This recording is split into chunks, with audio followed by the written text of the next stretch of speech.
إن الحمد لله نحمده ونستعينه ونستغفره ونعوذ بالله من شرور أنفسنا ومن سيئات أعمالنا من يهده الله فلا مضل له ومن يضلل فلا هادي له وأشهد أن لا إله إلا الله وحده لا شريك له وأشهد أن محمدًا عبده ورسوله اللهم صل على محمد وعلى آل محمد كما صليت على إبراهيم وعلى آل إبراهيم إنك حميد مجيد اللهم بارك على محمد وعلى آل محمد كما باركت على إبراهيم وعلى آل إبراهيم إنك حميد مجيد يا أيها الناس اتقوا ربكم الذي خلقكم من نفس واحدة وخلق منها زوجها وبث منهما رجالا كثيرا ونساء واتقوا الله الذي تساءلون به والأرحام إن الله كان عليكم رقيبا يا أيها الذين آمنوا اتقوا الله حق تقاته ولا تموتن إلا وأنتم مسلمون يا أيها الذين آمنوا اتقوا الله وقولوا قولا سديدا يصلح لكم أعمالكم ويغفر لكم ذنوبكم ومن يطع الله ورسوله فقد فاز فوزا عظيما أما بعد فإن خير الكلام كتاب الله وأحسن الهدي هدي محمد صلى الله عليه وسلم وشر الأمور محدثاتها فإن كل محدثة بدعة وكل بدعة ضلالة وكل ضلالة في النار أعوذ بالله السميع العليم من الشيطان الرجيم من همزه ونفخه ونفثه بسم الله الرحمن الرحيم وما أصابكم من مصيبة فبما كسبت أيديكم ويعفو عن كثير رب اشرح لي صدري ويسر لي أمري واحلل عقدة من لساني يفقهوا قولي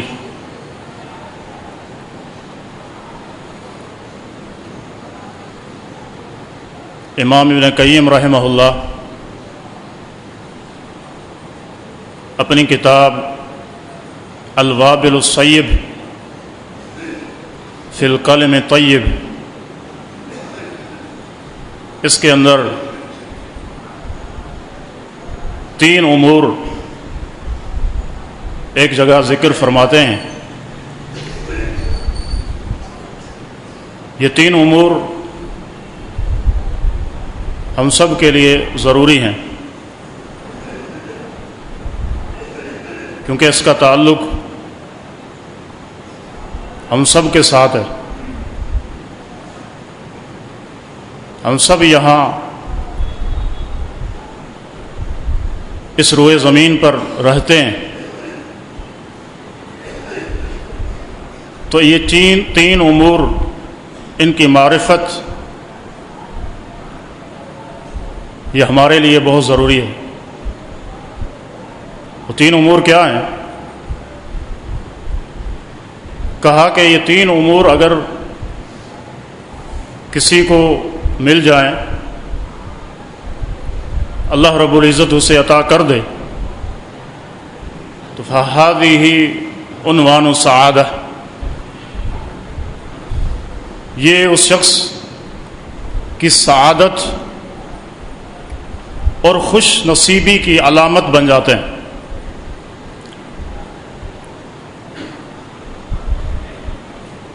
ان میں سے پہلی چیز یہ ہے کہ وَإِذَا أُوتِيَ الشَّكَرَ کہ دنیا میں رہتے ہوئے اللہ رب العزت کی نعمتیں ہمیں ملتی ہیں، احسانات ہمارے اوپر ہوتے ہیں، صحت، تندرستی اور کاروبار میں وسعت، کوئی پریشانی نہیں، عافیت ہے، یہ اللہ کی نعمتیں ہیں۔ جس شخص کو یہ چیز دنیا میں ملے تو اس کو چاہیے کہ اللہ رب العزت کا شکر ادا کرے۔ تو اللہ رب العزت اسے اور زیادہ خیر سے، بھلائی سے عطا فرمائے گا۔ اگر اس کے برعکس ایسا نہیں ہے، پریشانیاں ہیں، آزمائشیں ہیں، تنگیاں ہیں، فقر و فاقہ ہے، بیماریاں اور امراض ہیں، یا کوئی اور پریشانی ہے، تو انسان کو چاہیے کہ اس پر صبر کرے۔ یہ دوسری چیز ہے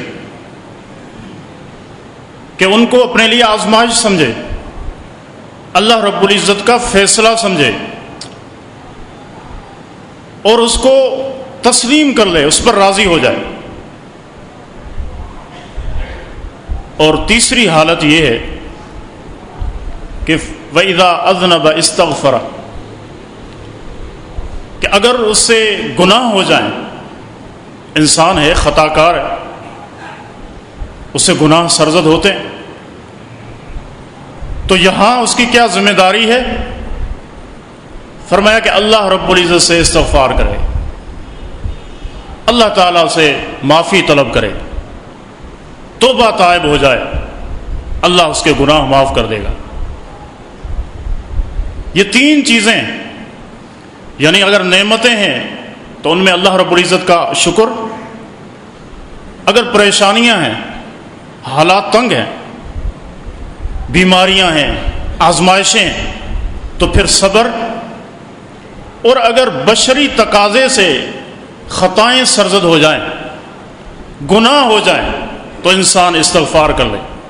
یہ تین چیزیں جس شخص کو دنیاوی زندگی میں مل گئیں تو یہ اس کی سعادت مندی کی دلیل ہے کہ وہ انسان خوش نصیب ہے۔ یہ چیزیں ہمیں اپنے اندر پیدا کر دینی چاہیے۔ بات یہ ہے کہ کرونا وائرس جو آج ہر عام اور خاص کی زبان پر ہے، میڈیا نے بھی اسی کو اٹھایا ہوا ہے، اخبارات، اور چین سے یہ وبا شروع ہوئی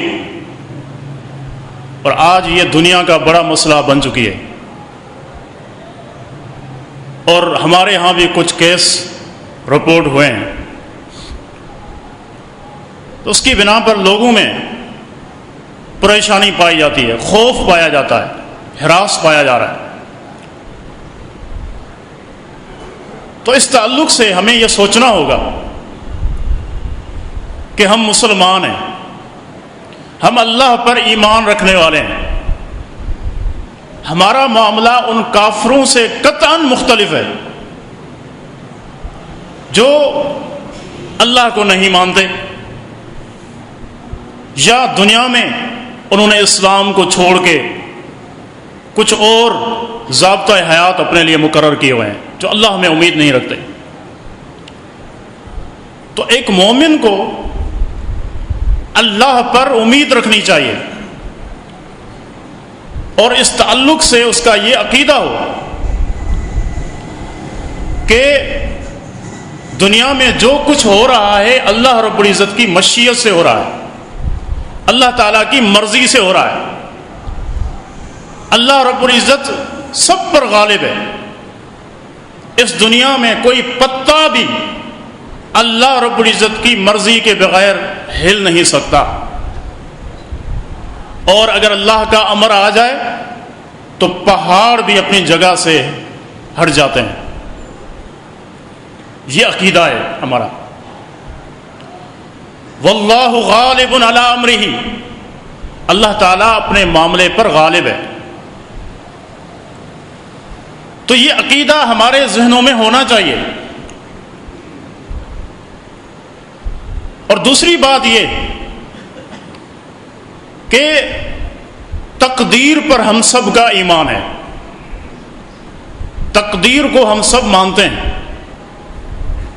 یہ ہماری ایمانیات میں سے ہے، وہ 6 امور جن کو ایمان کے لیے ضروری قرار دیا گیا ہے، ان میں سے ایک ایمان بالقدر بھی ہے۔ حدیث جبریل ہم سب سنتے رہتے ہیں کہ رسول اکرم صلی اللہ علیہ وسلم کی خدمت میں انسانی شکل میں آتے ہیں، کئی سوالات کیے۔ ان میں سے ایک سوال یہ بھی تھا کہ فَأَخْبِرْنِي عَنِ الْإِيمَانِ، کہ اللہ کے پیغمبر صلی اللہ علیہ وسلم مجھے ایمان کے بارے میں بتائیں کہ ایمان کیا ہے، کس کس چیز پر ایمان لائیں گے تو پھر ایمان مکمل ہوگا۔ تو آپ نے وضاحت فرمائی کہ ان تؤمن باللہ، سب سے پہلے اللہ پر ایمان لاؤ، وملائکتہ، اللہ کے فرشتوں پر ایمان لاؤ، وکتبہ، اللہ نے جو کتابیں اپنے رسولوں پر اتاری ان کتابوں پر ایمان لے آؤ، ورسلہ، اللہ تعالیٰ نے رسول بھیجے، اپنے نمائندے بھیجے، ان پر ایمان لے آؤ، اور وَتُؤْمِنَ بِالْقَدَرِ خَيْرِهِ وَشَرِّهِ، ایک چیز یہ بھی ذکر فرمائی کہ آپ تقدیر پر بھی ایمان لے آؤ، خواہ وہ اچھی ہو یا بری ہو۔ تقدیر پر ایمان لانے میں 4 امور مطلوب ہیں کہ ان 4 امور کے ساتھ جب کوئی تقدیر کو مانے گا تو اس کا ایمان درست ہوگا۔ پہلی چیز کیا ہے؟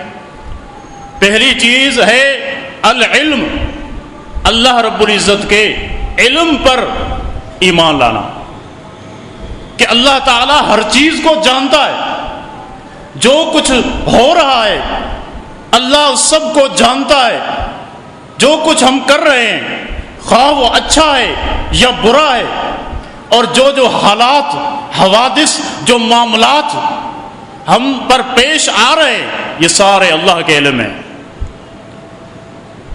اللہ کی صفت ہے علیم، کہ اللہ جانتا ہے، اللہ تعالیٰ جانتا ہے۔ تو سب سے پہلے اللہ کے علم میں کہ جو کچھ ہو رہا ہے وہ سب اللہ کے علم میں ہے، اللہ اس کو جانتا ہے۔ اور دوسری چیز الکتابت، کہ اللہ نے اپنے علم کو کہ جو کائنات میں ہونے والا ہے، جو مخلوق پیدا ہوگی، اللہ نے اس کو جانا اور پھر اس کو لکھ دیا۔ ان ذالک فی کتاب، فرمایا کہ وہ کتاب میں ہے، لوح محفوظ میں ہے، جو کچھ ہو رہا ہے اللہ کے علم سابق کے مطابق ہو رہا ہے، جس کو اللہ نے اس کتاب میں لکھ دیا۔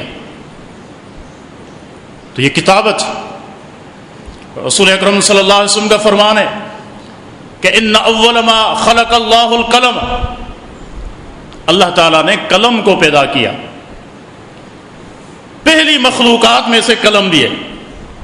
فقال لہ اکتب، قلم سے کہا کہ لکھو۔ قال یا رب ماذا اکتب، کہا کہ اے میرے رب میں کیا لکھوں؟ فرمایا کہ اکتب ما هو کائن الی یوم القیامہ، کہ قیامت تک جو معاملات ہونے ہیں خواہ وہ چھوٹے ہوں یا بڑے ہوں سب کے سب لکھ لے۔ قلم نے لکھ دیا۔ فرغ ربکم من العباد، اللہ نے اب سارے فیصلے کر لیے، جو کچھ ہو رہا ہے انہی فیصلوں کی روشنی میں ہو رہا ہے۔ تو یہ کتابت کہ اللہ نے اپنے علم کو لکھ دیا اور وہ لوح محفوظ میں اللہ تعالیٰ نے محفوظ کر دیا۔ اور تیسری چیز ہے الخلق، کہ جو کچھ پیدا ہو رہا ہے، جو جو واقعات ابھی ہو رہے ہیں، ہو چکے، آئندہ ہوں گے، یہ بھی سارے اللہ کے اسی علم کی روشنی میں اور اسی کتابت کی روشنی میں ہو رہے ہیں۔ جو جو پیدا ہو رہا ہے اس کے بارے میں بھی اللہ کا علم سبقت لے چکا، وہ لکھا جا چکا۔ یہ سارے حوادث، یہ مخلوقات، جو جو چیزیں آپ دیکھ رہے ہیں، یہ ہماری نگاہوں کے اعتبار سے تو نئے امور ہیں، ہم ان کو نہیں جانتے، لیکن یہ سارے اللہ کے علم اور اسی کتابت کی روشنی میں ہو رہے ہیں۔ اور آخری چیز ہے المشیت، چوتھی چیز جو تقدیر پر ایمان لانے میں سے ہے، اور یہ 4 مرتبے ہیں۔ علماء اس کو مراتب القدر کہتے ہیں کہ تقدیر پر ایمان لانے کے یہ 4 مرتبے ہیں۔ وہ ہے المشیت، کہ جو کچھ ہو رہا ہے اللہ کی مشیت سے، مرضی سے ہو رہا ہے، اللہ کی مشیت اور مرضی سے ہو رہا ہے۔ تو جب یہ ہمارا عقیدہ ہے تو پھر ہم کیوں ان کافروں کی طرح پریشان ہوں جو اللہ میں کوئی امید نہیں رکھتے؟ وَتَرْجُونَ مِنَ اللَّهِ مَا لَا يَرْجُونَ۔ اللہ رب العزت نے ایک جگہ یہ چیز ذکر کی، فرمایا کہ تم تو اللہ کو اپنا رب مانتے ہو، اللہ پر امیدیں قائم کیے ہوئے ہو، تم ان لوگوں کی طرح کیسے ہوتے ہو جو اللہ پر امید نہیں رکھتے، جن کا جو کچھ ہے وہ یہی دنیا ہے۔ اسی دنیا کو انہوں نے اول اور آخر اور جو کچھ ان کا علم ہے، جو ان کی سوچ کی انتہا ہے، وہ دنیا سے شروع ہوتی ہے اور دنیا پر ختم ہوتی ہے۔ ایک مسلمان ایسے نہیں ہوتا۔ تو بات یہ ہے کہ تقدیر پر ہمارا ایمان ہے، اور یہ بات اللہ کے رسول صلی اللہ علیہ وسلم نے ایک چھوٹے بچے کو، اس وقت بچہ تھا، سیدنا ابن عباس رضی اللہ عنہ، ان کے سامنے یہی تقدیر کا معاملہ رکھا اور ان کو سمجھایا۔ وہ بچے تھے۔ بیان کرتے ہیں، سنن ترمذی کی روایت ہے کہ کنت غلاما خلف النبی صلی اللہ علیہ وسلم، اللہ کے رسول صلی اللہ علیہ وسلم نے سواری پر مجھے بٹھایا ہوا تھا اور میں چھوٹا بچہ تھا۔ اللہ کے نبی صلی اللہ علیہ وسلم بچوں کی بھی تربیت کرتے تھے، ایسے نہیں جیسے ہم میں سے بہت سارے لوگ یہ سمجھتے ہیں کہ یہ تو بچہ ہے، ابھی بچہ ہے، آگے سیکھ جائے گا۔ نہیں، بچوں کی تربیت کی جاتی ہے، ان کو سکھایا جاتا ہے۔ یہ بچے موم کی طرح نرم ہوتے ہیں، جن کو آپ جس سانچے میں ڈھالیں گے ڈھل جائے گا، جو صورت دیں گے وہ صورت اختیار کر جائے گا۔ لیکن جب یہی بچہ بڑا ہو گیا، مضبوط ہو گیا، تو پھر اس کی ایک طبیعت بن جاتی ہے، اس طبیعت سے ہٹانا مشکل ہو جاتا ہے۔ تو اللہ کے نبی صلی اللہ علیہ وسلم نے کون سا مسئلہ، تقدیر کا مسئلہ اس کو سمجھایا۔ فرمایا کہ یا غلام انی اعلمک بکلمات، اے بچے میں آپ کو کچھ باتیں سکھاتا ہوں، احفظ اللہ یحفظک، اللہ کے دین کی حفاظت کر، اللہ تیری حفاظت کرے گا۔ احفظ اللہ تجدہ تجاہک، اللہ کے دین کی حفاظت کر، اللہ کو اپنے سامنے پائے گا۔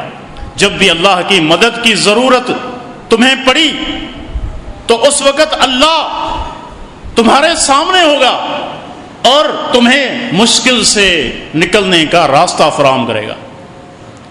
آگے دیکھیں، وَعْلَمْ، اے بچے جان لے، أَنَّ الْأُمَّةَ لَوِ اجْتَمَعَتْ، کہ اگر پوری کی پوری امت، سارے کے سارے لوگ مل جائیں، أَلَا إِن يَنْفَعُوكَ بِشَيْءٍ لَمْ يَنْفَعُوكَ إِلَّا مَا قَدْ كَتَبَهُ اللَّهُ لَكَ، وہ آپ کو فائدہ پہنچانا چاہ رہے ہیں، آپ کے لیے وہ فائدے اور مفید کام لے کر آئے ہیں، آپ کو فائدہ پہنچانا چاہ رہے ہیں۔ فرمایا کہ لم ينفعوک، آپ کو فائدہ نہیں دے سکیں گے، الا بشیء قد کتبہ اللہ لک، مگر وہی آپ کو فائدہ دیں گے جتنا اللہ نے آپ کے لیے لکھ دیا، اس سے زیادہ نہیں۔ وَإِنِ اجْتَمَعُوا عَلَىٰ أَن يَضُرُّوكَ، اگر وہ سارے کے سارے مل جائیں، سب جمع ہو کر آپ کا کچھ بگاڑنا چاہیں، آپ کو نقصان دینا چاہیں، پھر یہ بھی یاد رکھو کہ لم یضروک الا بشیء قد کتبہ اللہ علیک، اتنا ہی آپ کو نقصان دے سکیں گے، اتنا ہی آپ کا بگاڑ سکیں گے جتنا اللہ نے تیرے اوپر لکھ دیا ہوگا، اس سے زیادہ کچھ نہیں کر سکتے۔ تو جو بھی مصیبت آتی ہے، جو بھی تنگی آتی ہے، اگر اللہ نے آپ کو اس سے بچانا لکھ دیا ہے تو پھر آپ کو نا امید ہونے کی ضرورت نہیں ہے، پریشان ہونے کی ضرورت نہیں ہے، کیونکہ اللہ نے نہیں چاہا آپ کو وہ چیز نہیں ملنی، خواہ وہ فائدے کا کام ہو یا نقصان ہو، ساری دنیا مل جائے آپ کو فائدہ دینا چاہے، سارے لوگ مل جائیں اور آپ کو نقصان دینا چاہیں تو اتنا ہی ہوگا جتنا اللہ نے آپ کے لیے لکھ دیا ہے۔ سیدنا خالد ابن الولید رضی اللہ تعالی عنہ، دیکھیے کتنے معرکے تھے جس میں انہوں نے مسلمانوں کی قیادت کی اللہ کے نبی صلی اللہ علیہ وسلم کے وقت سے لے کر سیدنا فاروق رضی اللہ تعالی عنہ کے زمانے تک وہ مسلمانوں کے قائد رہے، بڑی خونریز جنگیں لڑیں، بڑے ٹاکرے ہوئے اسلام اور کفر کے درمیان، لیکن اللہ نے ان کو شہادت کی موت نہیں دی۔ وہ کہا کرتے تھے کہ آج لوگ کیا سمجھتے ہیں، جو جنگ میں جائے گا مارا جائے گا، وہ شہید ہو سکتا ہے، لیکن اللہ نے نہیں چاہا۔ خالد بن ولید رضی اللہ تعالی عنہ بسترے پہ ان کی وفات ہوئی۔ یہ چیز یہی نقطہ ہے۔ تو سب سے پہلے ہمیں اس چیز کو بھی دیکھنا ہوگا کہ تقدیر پر ہمارا ایمان ہے۔ اس کے بعد ایک اور چیز وہ یہ ہے کہ انسان اللہ پر توکل کرے، اللہ پر بھروسہ کرے، لیکن توکل کا کیا مفہوم ہے وہ بھی شریعت نے ہمیں بتایا ہے۔ وَمَن يَتَوَكَّلْ عَلَى اللَّهِ فَهُوَ حَسْبُهُ، فرمایا کہ جو اللہ تعالیٰ پر توکل کرے گا اللہ اس کو کافی ہو جائے گا، اللہ تعالیٰ اس کو کافی ہو جائے گا۔ لیکن توکل کا وہ مفہوم نہیں ہے جو ہمارے ہاں صوفیوں نے سمجھ لیا کہ ہاتھ پہ ہاتھ رکھ کے بیٹھ جاؤ، اسباب کو اختیار نہ کرو۔ شریعت اس کو توکل نہیں کہتی۔ رسول اکرم صلی اللہ علیہ وسلم مسجد نبوی میں تشریف فرما تھے، ایک اعرابی آیا، اپنے اونٹ پر سوار ہے، اللہ کے نبی صلی اللہ علیہ وسلم کے پاس آ کر سوال کرتا ہے کہ اللہ کے نبی، میں اپنے اونٹ کا کیا کروں؟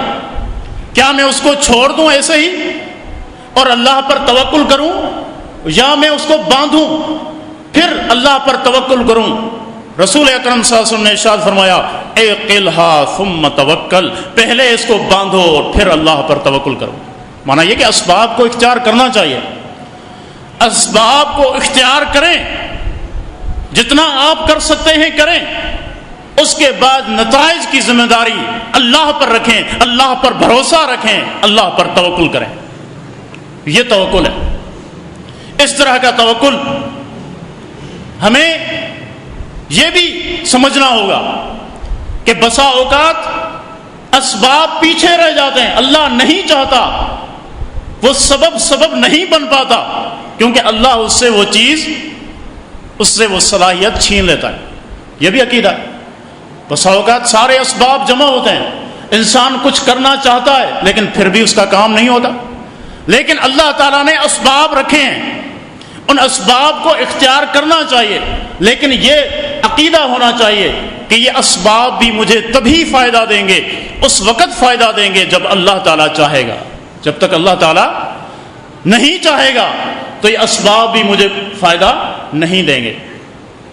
آگ کو اللہ نے یہ صلاحیت بخشی ہے کہ وہ جلاتی ہے، لیکن سیدنا ابراہیم علیہ السلام کے لیے یہی آگ کونی بردن والسلام علی ابراہیم، اللہ کا امر آیا کہ میرے ابراہیم پر ایسی ہو جا، سلامتی والی ہو جا، ٹھنڈی ہو جا.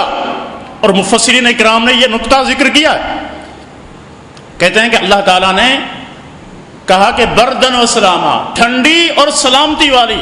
کیوں کہ یہ اگر اللہ سلامتی والی نہیں کہتا تو وہ بہت زیادہ ٹھنڈی ہو جاتی، اور ٹھنڈ کی وجہ سے ابراہیم علیہ السلام کو اذیت پہنچتی. اللہ نے ایسا کر دیا. تو ابراہیم علیہ السلام کے حق میں وہ آگ سلامتی والی بن گئی، جو آگ جلا دیتی ہے، جس کی صفت جلانا ہے. اللہ نے اس سے یہ چیز لے لی، وہ سلامتی والی اور سکون والی بن گئی. تو بات ہو رہی تھی کہ اسباب کو انسان اختیار کرے، لیکن اسباب کو اختیار کرنے کے بعد مسبب الاسباب جو اللہ رب العزت ہے اس کو بھول نہ جائے. بسا اوقات ایسے بھی ہوتا ہے، علماء کرام نے اس کو بھی شرک اصغر قرار دیا ہے، چھوٹا شرک. اس کی مثالیں ابن عباس رضی اللہ عنہ اور دیگر تابعین نے بھی یہ چیزیں ذکر کی ہیں کہ انسان سبب کو اتنا چاہے، اتنا اس پر اعتماد کرے کہ اللہ کو بھول جائے. یہ بھی شرک اصغر ہے، یہ شرک اصغر ہے.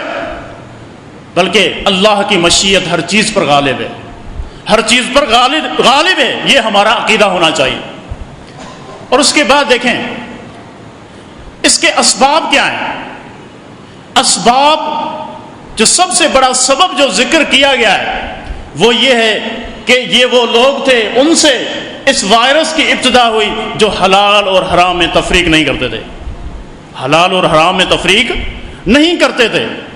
قربان جائیں دین اسلام پر، پیارے پیغمبر صلی اللہ علیہ وسلم کی شریعت پر.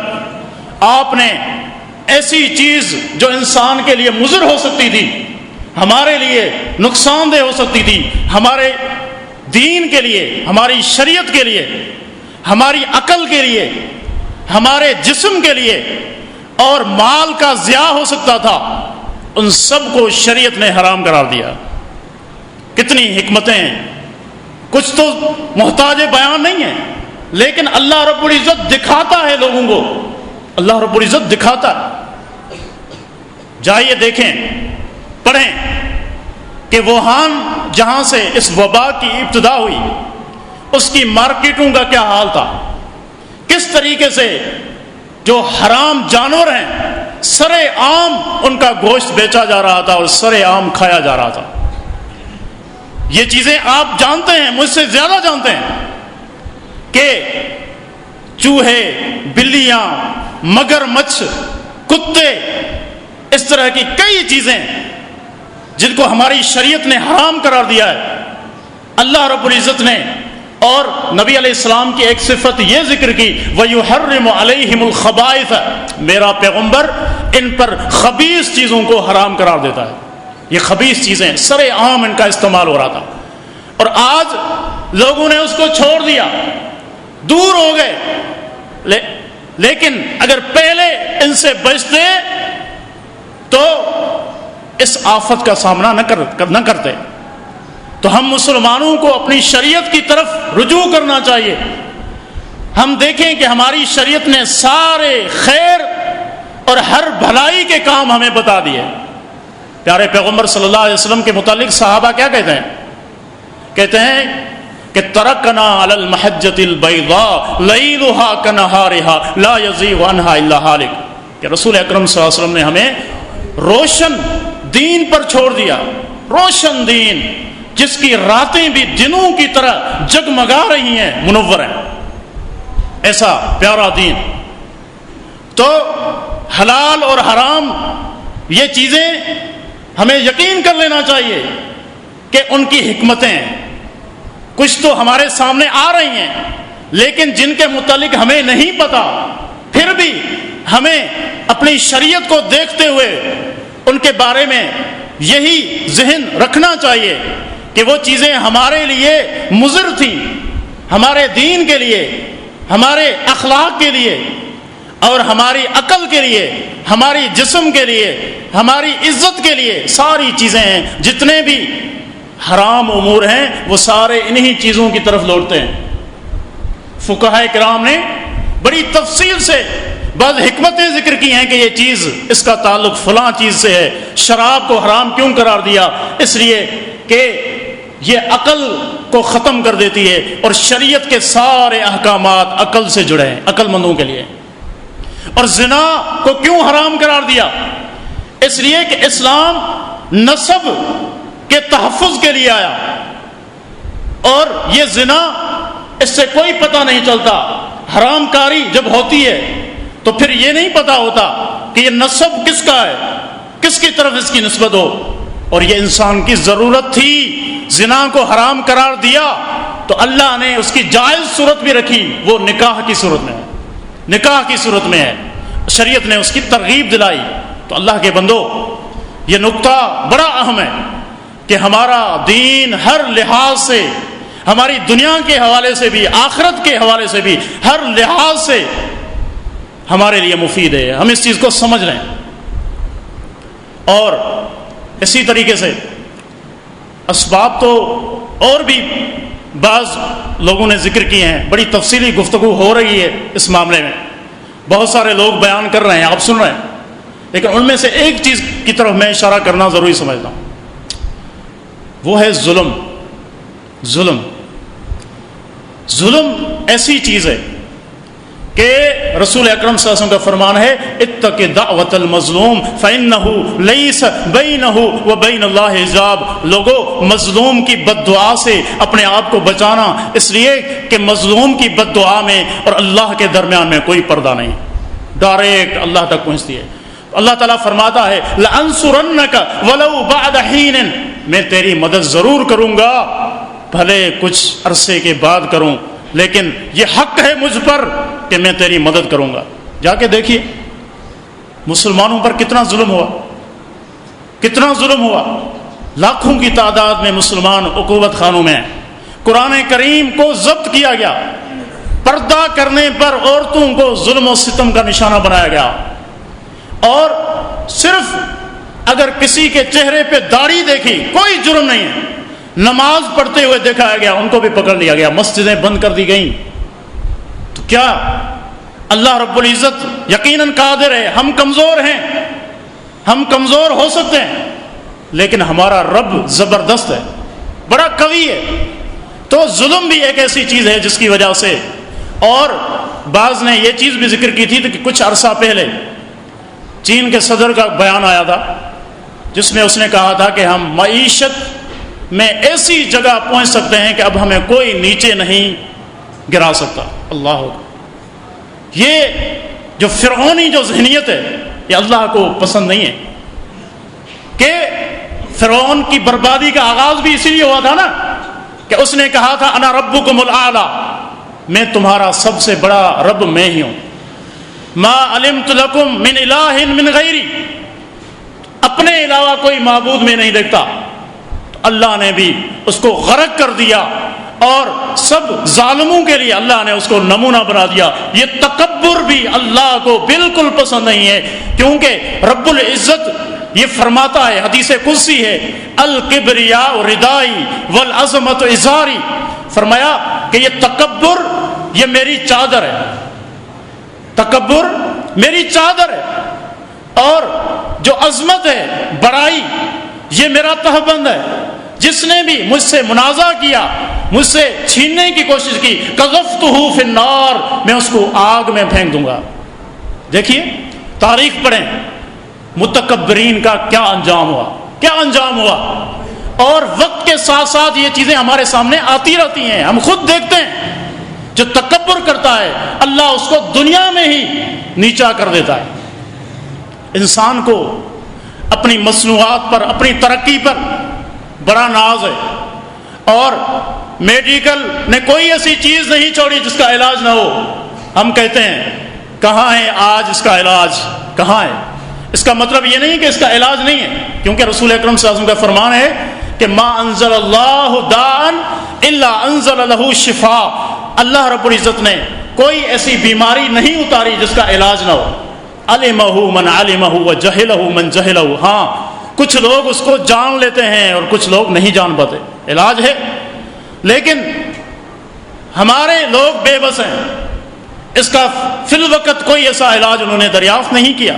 تو انسان اللہ کا محتاج ہے، اللہ زبردست ہے.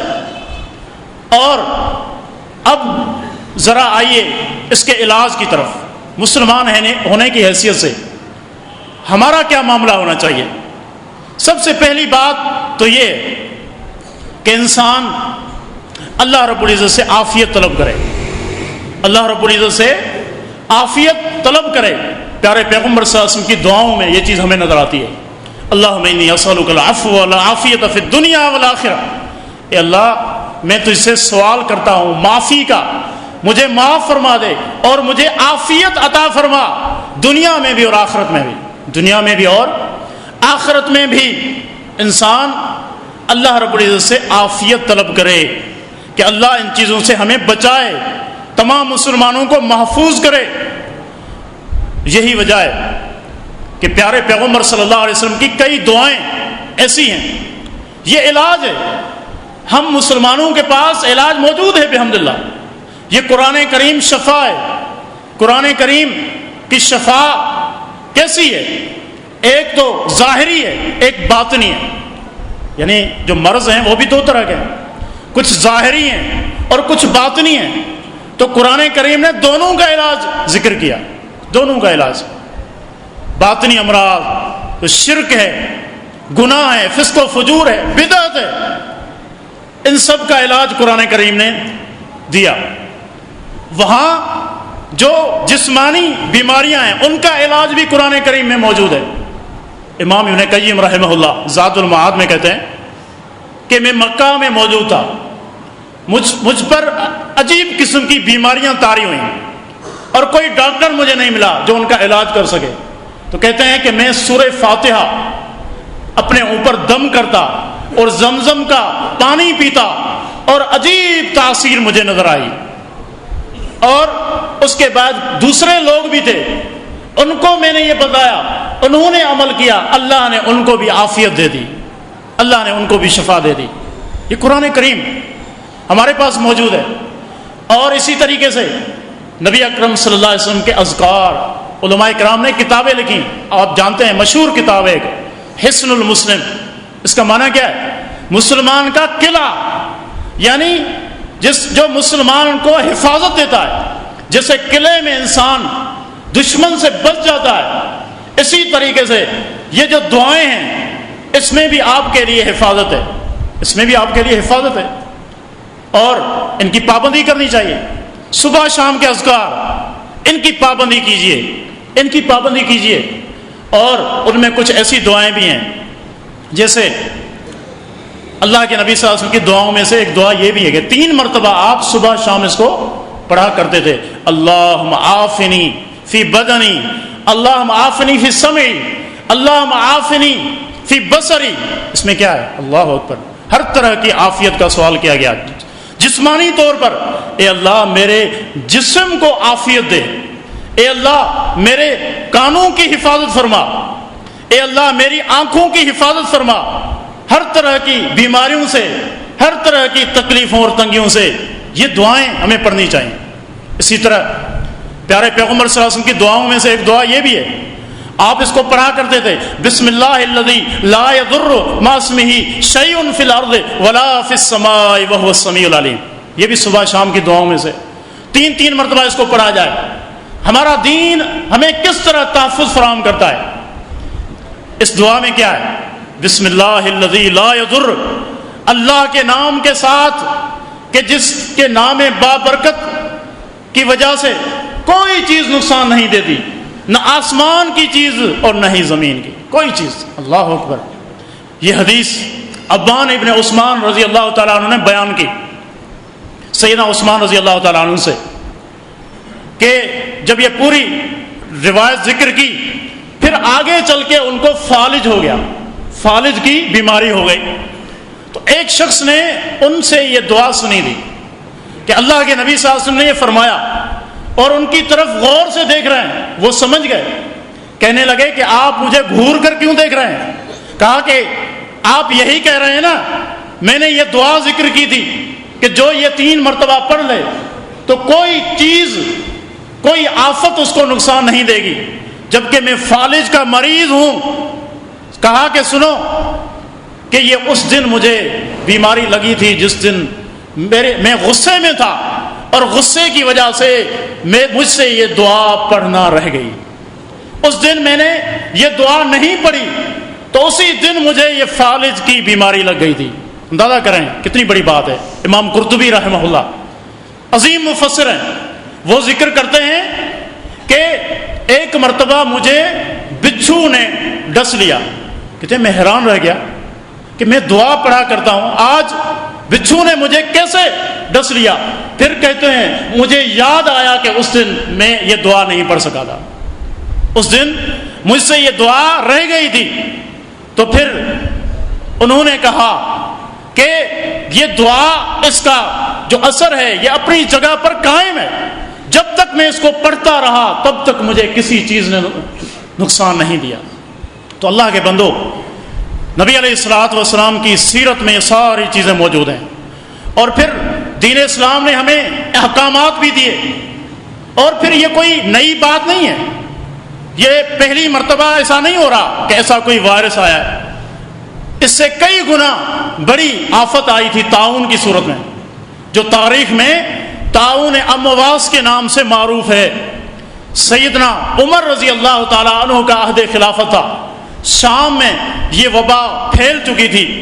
عمر رضی اللہ تعالیٰ عنہ شام کی طرف گئے، جب وہاں داخل ہونے لگے شام میں، تو عبد الرحمن بن عوف رضی اللہ تعالیٰ عنہ نے انہیں رسول اکرم صلی اللہ علیہ وسلم کا ایک فرمان سنایا۔ فرمایا کہ آپ نے ارشاد فرمایا، اذا سمعتم بأرض فلا تأتوها، جب تمہیں پتہ چل جائے کہ فلاں علاقے میں، فلاں ملک میں یہ وبا پھیل چکی ہے اور تم وہاں نہیں ہو، دوسرے کسی علاقے میں ہو، تو پھر تم اس علاقے میں مت داخل ہو۔ اور اگر تم ایسی جگہ پر ہوں، ایسے علاقے میں آپ ہیں جہاں یہ وبا آ چکی ہے، تو پھر وہاں سے آپ بھاگے نہیں، وہاں سے فرار نہ ہوں، بلکہ وہیں پہ آپ رہیں۔ یہ شریعت کی تعلیم ہے۔ تو سیدنا عمر رضی اللہ تعالیٰ عنہ نے جب یہ فرمان سنا تو فوراً واپس مدینہ چلے گئے اور اللہ رب العزت کا شکریہ ادا کیا۔ بلکہ ایک روایت میں یہ الفاظ ہیں کہ ابو عبیدہ ابن الجراح نے امیر المومنین سے کہا، اتفر من قدر اللہ، کہ امیر المومنین کیا اللہ کی تقدیر سے بھاگ رہے ہیں؟ تو فرمایا امیر عمر رضی اللہ عنہ نے، نفر من قدر اللہ الی قدر اللہ، ہم اللہ کی تقدیر سے اللہ کی تقدیر کی طرف بھاگ رہے ہیں، اللہ کی تقدیر سے اللہ کی تقدیر کی طرف بھاگ رہے ہیں۔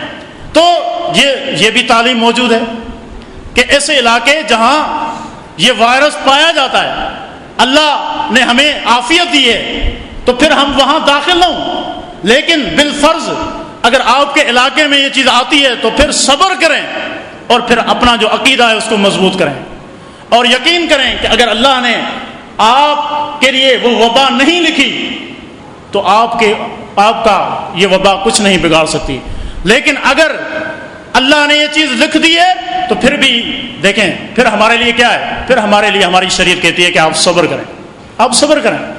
یہ جو طاعون امواس جو شام میں پھیلا تھا امیر عمر رضی اللہ تعالیٰ عنہ کے وقت میں، اس میں کبار صحابہ شہید ہوئے تھے، جن میں معاذ بن جبل رضی اللہ تعالیٰ عنہ بھی تھے، اور ابو عبیدہ ابن الجراح رضی اللہ تعالیٰ عنہ بھی تھے۔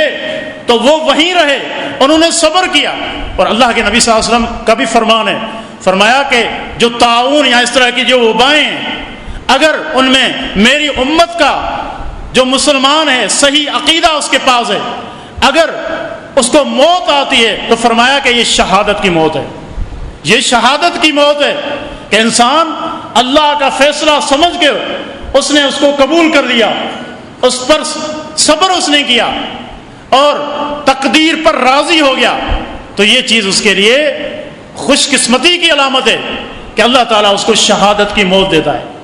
اور اگر کوئی بندہ اس آزمائش میں آتا ہے اور بیمار پڑ جاتا ہے تو پھر یہاں بھی دیکھیں ہماری شریعت کیا کہتی ہے، اللہ اکبر، فرمایا کہ ما يصيب المسلم من نصب ولا وصب ولا هم ولا حزن ولا اذى حتى الشوكة يشاكها الا كفر الله عنها بخطايا. فرمایا کہ جو مسلمان اس کو کوئی تکلیف پہنچتی ہے، کوئی تنگی پہنچتی ہے، کوئی غمی پہنچتی ہے، کوئی اذیت پہنچتی ہے، کوئی بیماری پہنچتی ہے، یہاں تک کہ کانٹا بھی اگر پاؤں میں چبھتا ہے تو فرمایا کہ وہ اس پر صبر کرتا ہے، اللہ تعالیٰ اس کانٹے کی وجہ سے بھی اس کے گناہ معاف کر دیتا ہے. کتنی بڑی بات ہے. اور فرمایا کہ اذا اراد اللہ عبدا بخیر یصب به، اللہ تعالیٰ اپنے بندے سے بھلائی کا ارادہ کرتا ہے، اور اس کے اعمال ایسے نہیں ہیں کہ اللہ جو منزلت اس کو دینا چاہتا ہے، جو درجہ اللہ نے اس کے لیے مقرر کیا ہے، اپنی اعمال کی وجہ سے وہاں تک نہیں پہنچ سکتا، تو پھر اللہ تعالیٰ اس کو دنیا میں مصیبتیں دیتا ہے، تنگیاں اس پر آتی ہیں، بیماریاں اس پر آتی ہیں، وہ صبر کرتا ہے اور اللہ کی اس منزل تک پہنچ جاتا ہے. تو مومن کو مایوس ہونے کی کوئی ضرورت نہیں. اور قرآن کریم کیا کہتا ہے؟ اِنَّهُ لَا يَيَئِسُ مِن رَّوْحِ اللَّهِ إِلَّا الْقَوْمُ الْكَافِرُونَ. اللہ کی رحمت سے کبھی مومن مایوس نہیں ہوتا. یہ مومن کی صفت نہیں ہے، یہ کافر ہیں جو اللہ تعالیٰ سے نا امید ہوتے ہیں. تو اللہ ہمیں امید رکھیں اور اپنے ایمان کو، اپنے عقیدے کو مضبوط کریں، اللہ پر توکل کریں. یاد رکھیں کہ اللہ اگر آپ کو نقصان نہیں دینا چاہتا تو یہ یا اس طرح کی کوئی چیز آپ کا کچھ بھی بگاڑ نہیں سکتی. بات ہو رہی تھی صبر کی، کہ یہاں ایک چیز آپ دیکھیں کہ اللہ رب العزت نے اپنے برگزیدہ بندوں، وہ کون تھے؟ انبیاء تھے، رسول تھے، اور ان کو بھی اللہ رب العزت نے دنیا میں تنگیوں سے گزارا، آزمائش کی بھٹی سے گزارا. پیارے پیغمبر صلی اللہ علیہ وسلم پر بھی تکلیفیں آئیں. فاصبر کما صبر اولو العزم من الرسل. فرمایا کہ اے پیغمبر آپ اسی طرح صبر کیجئے جس طرح اولو العزم پیغمبروں نے کیے. یہ کون ہیں؟ یہ 5 پیغمبر، ان کو اولو العزم کہا جاتا ہے. بڑے حوصلے والے یہ پیغمبر تھے اللہ کے، اور سب سے افضل ترین یہ نوح علیہ السلام، ابراہیم علیہ السلام، موسیٰ علیہ السلام، عیسیٰ علیہ السلام، اور محمد رسول اللہ صلی اللہ علیہ وآلہ وسلم. یہ اولو العزم رسول ہیں، اور ان کو بھی پریشانیاں آئیں، تنگیاں آئیں. ایک مرتبہ سیدنا ابن مسعود رضی اللہ تعالیٰ اللہ کے نبی صلی اللہ علیہ وسلم کی خدمت میں حاضر ہوئے اور دیکھا کہ اللہ کے نبی کو شدید بخار ہے. تو کہا کہ اللہ کے نبی آپ کو تو شدید بخار ہے. نبی اکرم صلی اللہ علیہ وسلم نے ارشاد فرمایا انی اوعک کما یوعک رجلان منکم، مجھے اتنا بخار آتا ہے جتنا تم میں سے 2 آدمیوں کو آتا ہے. اندازہ کریں، اتنا جتنا تم میں سے 2 آدمیوں کو آتا ہے. تو ابن مسعود رضی اللہ عنہ نے کہا اللہ کے رسول پھر آپ کے لیے اجر بھی تو ڈبل ہوگا. فرمایا کہ ہاں، اللہ مجھے اجر بھی زیادہ دیتا ہے. اور اس کے بعد آپ نے فرمایا کہ جو مسلمان جس تکلیف میں آتا ہے، تنگی میں آتا ہے، اس پر صبر کرتا ہے، اللہ رب العزت اس کے گناہ معاف کر دیتا ہے. آخری واقعہ ذکر کر کے اپنی بات کو ختم کرتا ہوں. عطا بن ابی رباح یہ تابعین میں سے ہیں، یہ ابن عباس رضی اللہ تعالیٰ عنہ کے خاص شاگردوں میں سے ہیں. ابن عباس رضی اللہ عنہما نے ان سے ایک دن کہا کہ کیا میں آپ کو وہ عورت نہ دکھلاؤں جو جنتی ہے؟ تو عطا بن ابی رباح رحمہ اللہ نے کہا کہ ضرور دکھلائیے. ایک حبشی عورت تھی، سیاہ فام عورت، اس کی طرف اشارہ کیا، کہا کہ یہ عورت جنتی ہے. تو پھر اس کی وضاحت کی، کہا کہ اللہ کے نبی صلی اللہ علیہ وسلم کے وقت میں یہ عورت ایک مرتبہ اللہ کے نبی صلی اللہ علیہ وسلم کے پاس آئی، کہنے لگی کہ اللہ کے نبی مجھے مرگی کا دورہ پڑتا ہے، آپ اللہ سے دعا کریں کہ یہ بیماری میری ختم ہو جائے. نبی اکرم صلی اللہ علیہ وسلم نے ارشاد فرمایا ان شئت دعوت لک، اگر آپ چاہتی ہیں تو میں آپ کے لیے دعا کر دوں گا، اللہ آپ کو شفا دے دے گا. لیکن اگر تو چاہے وَإِن شِئْتِ صَبَرْتِ وَلَكِ الْجَنَّةُ، تو صبر کر اس بیماری پر اور تیرے لیے جنت کی گارنٹی ہے. تجھے میں جنت کی ضمانت دیتا ہوں کہ اس بیماری پر آپ صبر کریں گی، اس کے نتیجے میں آپ کو جنت ملے گی۔ تو اس عورت نے کہا ایک دنیا کا معاملہ ہے، میں شفا یاب تو ہو جاؤں گی لیکن دوسری طرف جنت کی گارنٹی نہیں ہے۔ پھر اس نے کہا اللہ کے نبی میں صبر کرتی ہوں، میں صبر کرتی ہوں، لیکن میرا ایک مسئلہ ہے، وہ یہ ہے کہ جب مجھ پر دورہ پڑتا ہے تو میں بے لباس ہو جاتی ہوں، میرا جو ستر ہے وہ ظاہر ہو جاتا ہے۔ اللہ کے نبی یہ دعا کیجئے کہ میرا ستر جو ہے وہ مجھ پر رہے۔ اللہ اکبر۔ اللہ تعالیٰ سے پیارے پیغمبر صلی اللہ علیہ وسلم نے دعا کی تو اس کے بعد یہ عورت مشہور ہو گئی صحابہ میں کہ یہ اس چلتی پھرتی اگر جنتی خاتون اگر دیکھنی ہے تو اس سیاہ فام عورت کو دیکھ لو۔ تو یہ تکلیفیں، یہ پریشانیاں جو آتی ہیں تو اس میں بڑا خیر ہے اگر انسان صبر کرے، اور ساتھ ساتھ میں یہ چیز بھی ہوتی ہے کہ بسا اوقات اللہ تعالیٰ انسان کو ڈراتا ہے اور ان کی اصلاح کے لیے، یہ اللہ کی سنت ہے۔ وَلَنُذِيقَنَّهُم مِّنَ الْعَذَابِ الْأَدْنَىٰ دُونَ الْعَذَابِ الْأَكْبَرِ لَعَلَّهُمْ يَرْجِعُونَ۔ فرمایا کہ قیامت کے بڑے عذاب سے پہلے دنیا میں چھوٹے چھوٹے عذاب ہم تم پر بھیجیں گے، مقصد کیا ہوگا؟ لَعَلَّكُمْ يَرْجِعُونَ، لَعَلَّهُمْ يَرْجِعُونَ، تاکہ یہ لوٹ آئیں، اللہ کی طرف لوٹ آئیں، توبہ کریں، استغفار کریں۔ یقیناً قرآن کریم کہتا ہے کہ وما اصابکم من مصیبت فبما کسبت ایدیکم ویعفو عن کثیر، کہ تمہیں جو بھی مصیبت آتی ہے، جو بھی نصیبت، کوئی بھی مصیبت ہو، آپ کی جان کے حوالے سے، مال کے حوالے سے، بیماری کی صورت میں، وبائی امراض ہوں، عام بیماریاں ہوں، کوئی خراش تک بھی اگر آتی ہے تو اس کی وجہ تمہارے گناہ ہوتے ہیں۔ وَيَعْفُو عَنْ كَثِيرٍ، اللہ تو بڑا مہربان ہے، اللہ تعالیٰ معاف کرتا ہے، ہر گناہ پر پکڑ نہیں کرتا۔ وَلَوْ يُؤَاخِذُ اللَّهُ النَّاسَ بِمَا كَسَبُوا مَا تَرَكَ عَلَى ظَهْرِهَا مِن دَابَّةٍ، فرمایا کہ اللہ تعالیٰ اگر بندوں کو پکڑنا شروع کر دے ان کے ہر گناہ کی وجہ سے تو پھر تو زمین پر آپ کو کوئی چلتی پھرتی چیز نظر نہ آئے، لیکن اللہ مہربان ہے، معاف کرتا ہے اور چھوٹی چھوٹی پریشانیاں دیتا ہے، چھوٹے چھوٹے عذاب بھیجتا ہے، کبھی زلزلے کی صورت میں، کبھی وباؤں کی صورت میں، کبھی سیلاب کی صورت میں، کبھی قحط سالی کی صورت میں۔ یہ کیوں؟ تاکہ لوگ سمجھ جائیں، اللہ کی طرف پلٹ آئیں۔ تو یہ ہمارا کام ہے، اپنے گناہوں سے ڈریں، کسی اور چیز سے ڈرنے کی ضرورت نہیں ہے، اللہ کی طرف رجوع کریں، اللہ پر امید رکھیں، اللہ پر توکل کریں، کثرت سے استغفار کریں، اللہ کی تسبیح بیان کریں۔ یہ امور ہیں جن کو شریعت نے ہماری رہنمائی کے لیے ذکر کیا ہے۔ اللہ رب العزت سے دعا ہے کہ اللہ تعالی ہم سب کو عافیت عطا فرمائے، تمام مسلمان بھائیوں اور بہنوں کو اللہ تعالی ان موذی امراض سے اپنے حفظ اور امان عطا فرما دے۔ اللہ تعالیٰ ہر قسم کے شرور سے، آفتوں سے اللہ تعالیٰ ہمیں بچائے، ہمارے وطن عزیز کو بچائے، تمام مسلمانوں کو بچائے۔ ھذا وباللہ توفیق، وصلی اللہ علی نبینا محمد وعلی آلہ وصحبہ اجمعین۔